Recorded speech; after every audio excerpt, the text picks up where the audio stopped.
You can't spiritually wake up. You can only become lucid.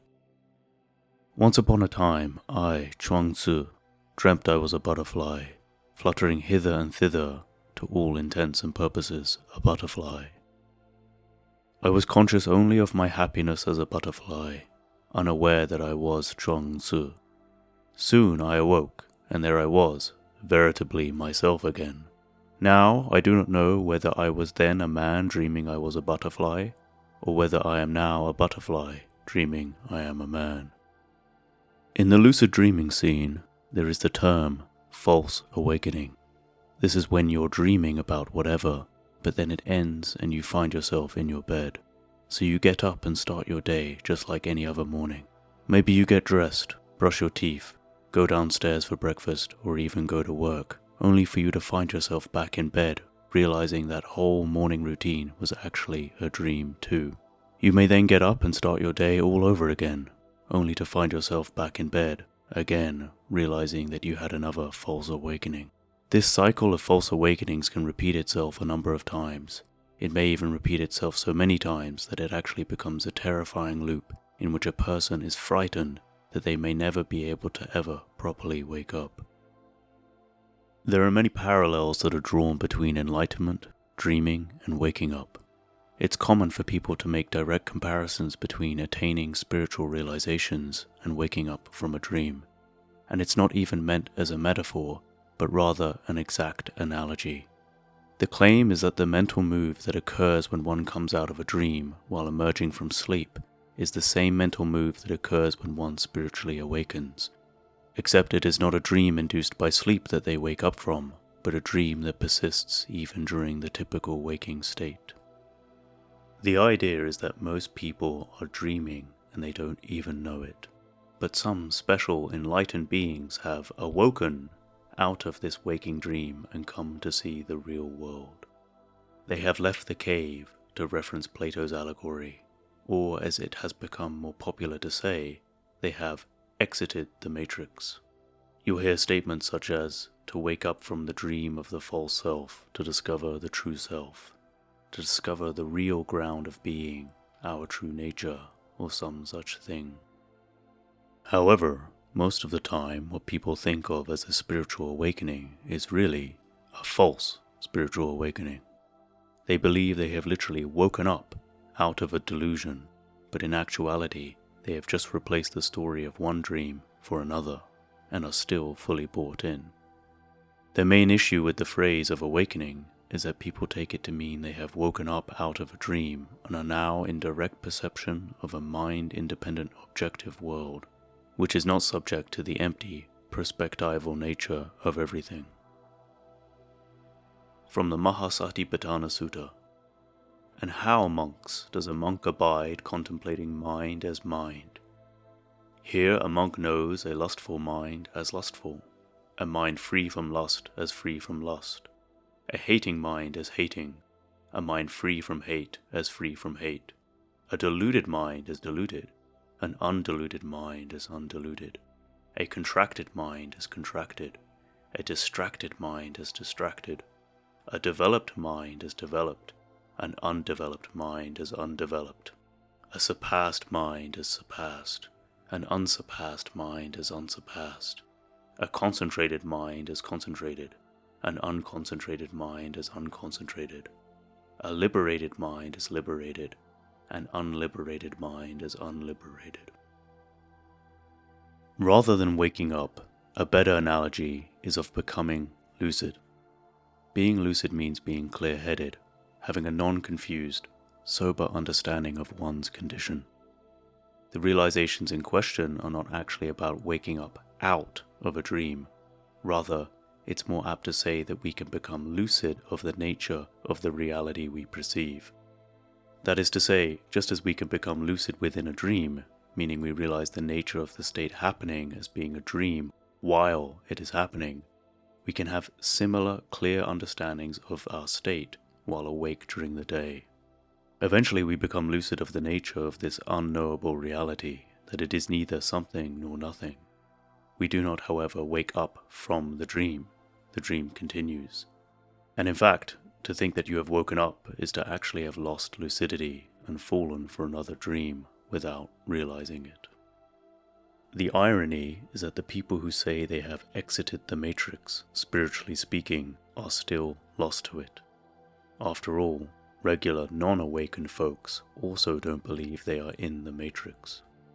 The theme of the mistake is to think that you are out of the dream when you are very much still in it, whereas the lucid understand that this, the world of form and perception, is a dream matrix simulation of sorts, but at the same time it isn't.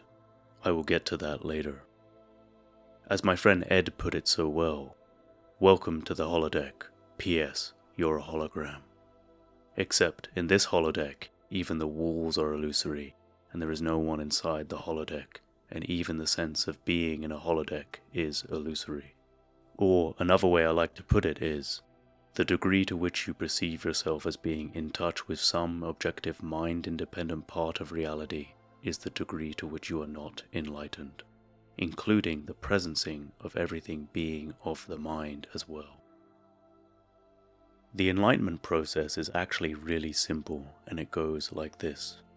Someone will realize that some part of experience they previously thought was part of mind-independent reality is discovered to be actually not an objective feature of mind-independent reality, but an emergent construction of consciousness, or as I would prefer to write, an act of consciousnessing.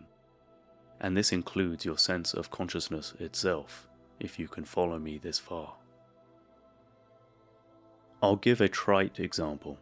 Most people believe when they look at a tree, they are seeing the tree in and of itself, something which is of the mind-independent world, something which is not subjective to perspective, and when they stop looking at that tree, it continues to exist in much the same way as it did, whether they are looking at it or not. They also believe that everyone pretty much sees the same tree as them, because they are looking at an objective part of reality which is knowable to anyone who comes into contact with it. However, after enough investigation, it's easy enough for people to recognize that actually what they see is a presentation of a tree, not the tree in and of itself.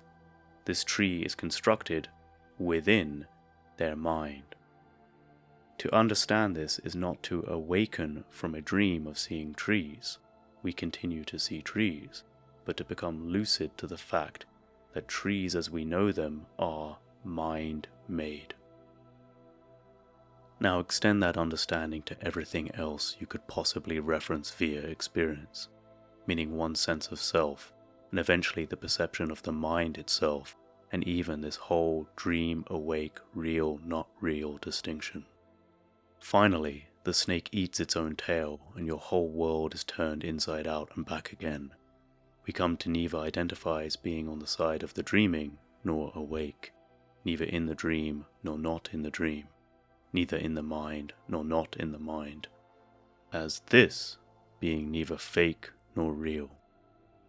The belief in the story that this is all a dream, and that that story is an objective perspective that somehow holds truth outside of the dream, is itself also to be confused about the reality of reality.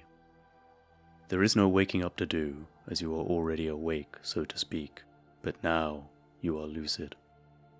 Just as the difference between Dr. Manhattan and everyone else is he's the only puppet that can see the strings, the difference between an enlightened person or a more spiritually lucid person and everyone else is he can see the mind-made, empty, fabricated nature of things where others can't. Where people blunder, though, is after they gain some lucidity of this reality, they now simply move, rather than see through, the barrier between what is considered a mental fabrication and what is perceived as being not a mental fabrication. This often comes in the form of people's metaphysical beliefs, as they think they've now dropped a previously confused understanding of their situation, but gained access to a new objective viewpoint, some stable vantage point to place oneself and judge. I'll give some more examples of this. Say you come to see that the sense of a thinker of thoughts is actually a non-fundamental apparition, and so now you understand that what was previously conceived as being of objective mind-independent reality is actually part of the mind. However, now you start perceiving and believing that there is an awareness which is not part of the ephemeral play of the mind, but stands objectively outside of the play somehow, or forms the real bedrock of existence. Another one. The realization that you are God is the same deal.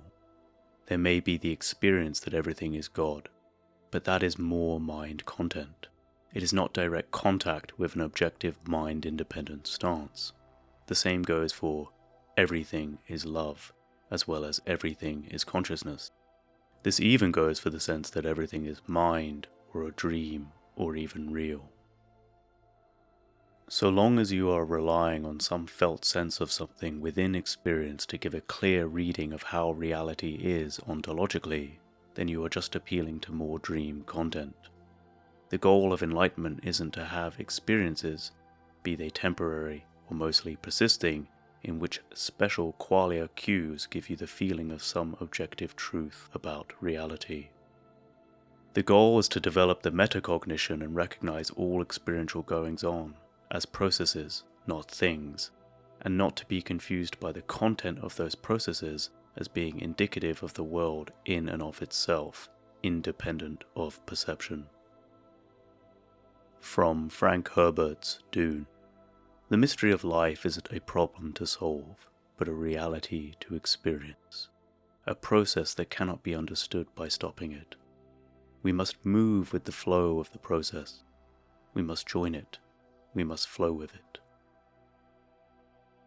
And to be clear, I am neither saying there is or there isn't a mind-independent reality. I am saying, though, that if your ontological views are solely derived from a conviction arising due to sensory impressions seeming so convincing at the moment, then your ontology is incomplete. If it feels like something to perceive everything as one, or God, and you base your belief in reality off of this feeling quality, then you have lost lucidity.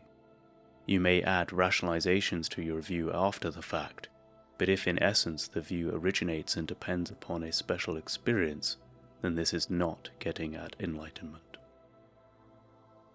And again, this also applies to the direct feeling quality of dreaminess, being the sole reason you believe life is a dream.